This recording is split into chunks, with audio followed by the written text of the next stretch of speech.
Na Record, você ouve Gil Gomes, o maior contador de histórias do rádio brasileiro.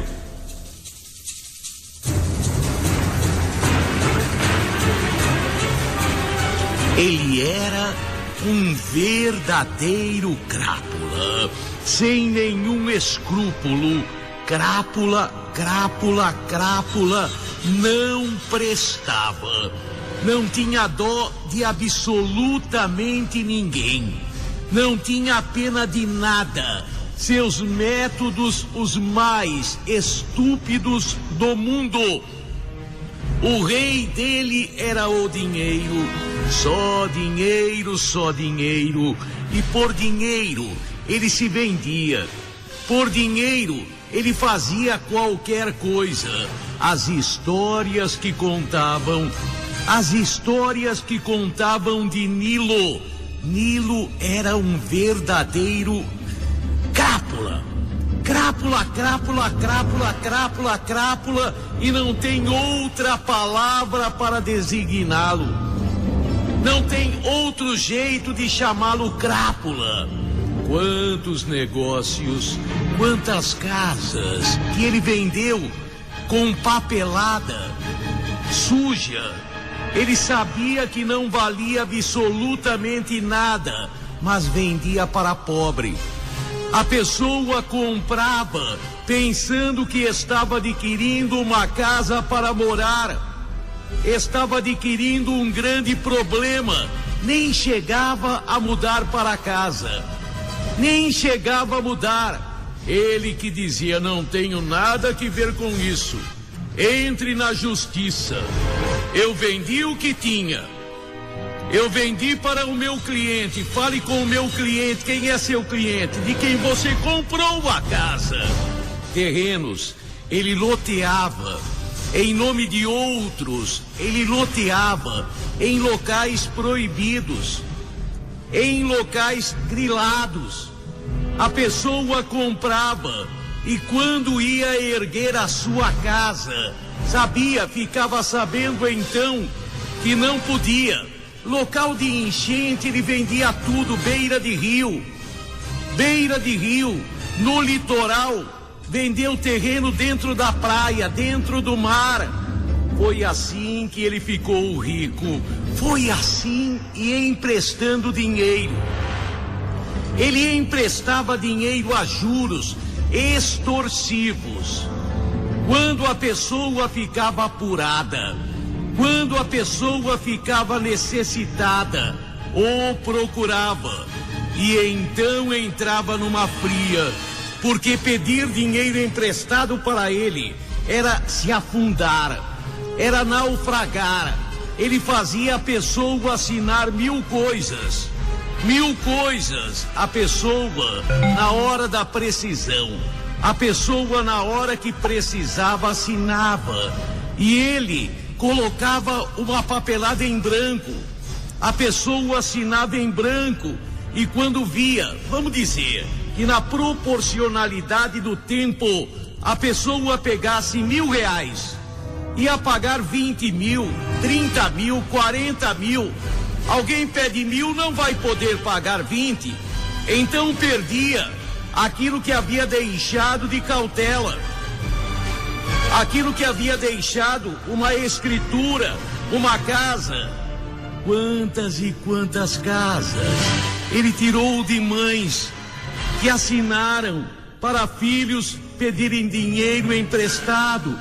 Teve uma velhinha que ele tirou da casa, a velhinha de quase 90 anos, que saiu direto da casa dela para um asilo.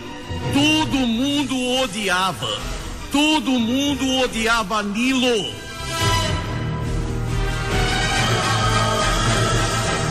Nilo era verdadeiramente um crápula. Não existia outra palavra. Na sua vida particular, coitada de sua mulher,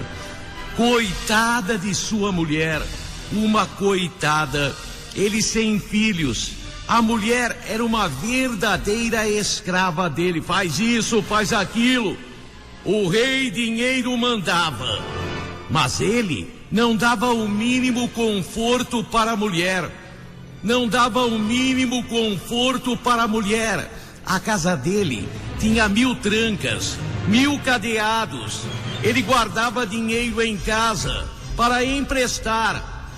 Quanto pai que na madrugada o filho adoecia, precisava de dar uma entrada no hospital, corria até ele e ele explorava. Coitada da pessoa que caía nas mãos de Nilo. Foi por isso que quando mataram Nilo, ninguém chorou, nem sua própria mulher.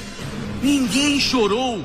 Quem iria chorar a morte daquele homem que em vida só ludibriou, só enganou, só foi o homem ruim, sempre ruim? Quem teria matado Nilo? Tinha gente que dizia: quem matou merece uma estátua. Quem matou merece uma estátua.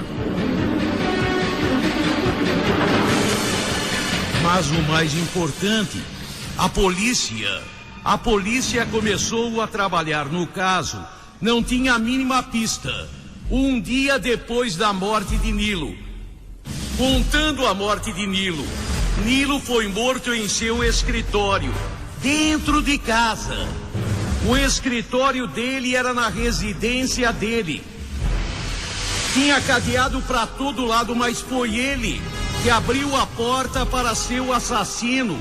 Consequentemente, era uma pessoa conhecida, talvez e muito provavelmente alguém que devia para ele, alguém que ele ameaçou, alguém que não conseguiu pagar, algum cliente que não estava conseguindo saldar a dívida e ele estava ameaçando hipotecar ou tomar uma casa, uma propriedade. Mas 2 dias depois, tocaram fogo na casa dele. A polícia logo descobriu por quê. As notas que ele fazia a pessoa assinar estavam tudo no escritório dele. Quando pegou o fogo, na casa queimou tudo. Quem devia não devia mais. Queimou toda a papelada dele. A mulher não estava em casa. Depois da morte dele, ela saiu de casa, foi para a casa de uma conhecida. Não amiga, porque ela não tinha amigas. Ele não deixava. Ninguém chorou, ninguém choraria e todo mundo queria até dar medalha para quem tinha matado Nilo. Mas a polícia acabou meses depois descobrindo quem matou o Nilo. Mesmo não estando investigando, porque tinha, suspeito demais no caso, a polícia, mesmo não estando investigando, ficou sabendo. Foi Elzinha. Quem era Elzinha? Elzinha era uma garotinha de 13 anos de idade. Foi Elzinha que na escola começou a contar: foi meu pai que matou o agiota. Foi meu pai que matou o agiota. Elzinha, ela falou para um, para dois, chegou na professora, chegou na diretora, chegou em muita gente a informação do que ela estava falando. Elzinha dizia: foi meu pai.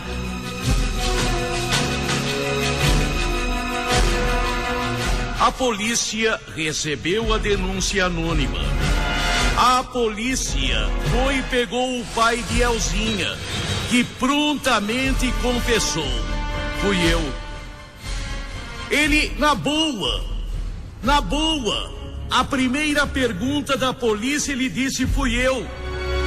E contou a história. Ele havia caído nas mãos do agiota. Ele, a muito custo, com muito suor, havia comprado a sua casa própria, Morava com toda a família. Ele e seus 5 filhos. Elzinha era a filha mais velha dele. 13 anos, menina bonita, bem bonita. Ele caiu nas mãos do agiota. Teve uma época em que ele ficou desempregado, pediu um dinheiro emprestado e foi juros sobre juros. Juros extorsivos, escorchantes, absurdos. De repente, ele estava devendo para ele uma fortuna. O agiota queria tomar a casa dele e iria tomar. Ele foi pedir ao agiota e o agiota riu. Nilo riu. Você acha que eu vou fazer favor para você? Mas tem uma maneira de você me pagar. Aquele bijuzinho que você tem em casa. Que bijuzinho? A sua filhinha. Se você trouxer a sua filhinha para mim brincar com ela, eu deixo a sua dívida pela metade. Eu deixo. Ele contou que na hora quis matar o agiota, mas se controlou. Parou para pensar e bolou. No dia seguinte, ele foi e levou a filha. Levou Elzinha com ele e disse: faça com ela o que você quiser, mas antes me devolva a papelada. Antes me devolva. Nilo, naquele desejo maluco pela menina, pegou os papéis e devolveu ao pai dela. Foi quando ele sacou daquele revólver e sapecou. Ele que na confissão disse: vocês acham que eu deixaria aquele crápula colocar as mãos na minha filha? Vocês acham que eu faria isso? Vocês acham que eu daria minha casa àquele nojento? Àquele nojento? Elzinha depois comentou, a polícia descobriu, pelo que eu sei, o pai de Elzinha nunca foi pra cadeia e ninguém reclama.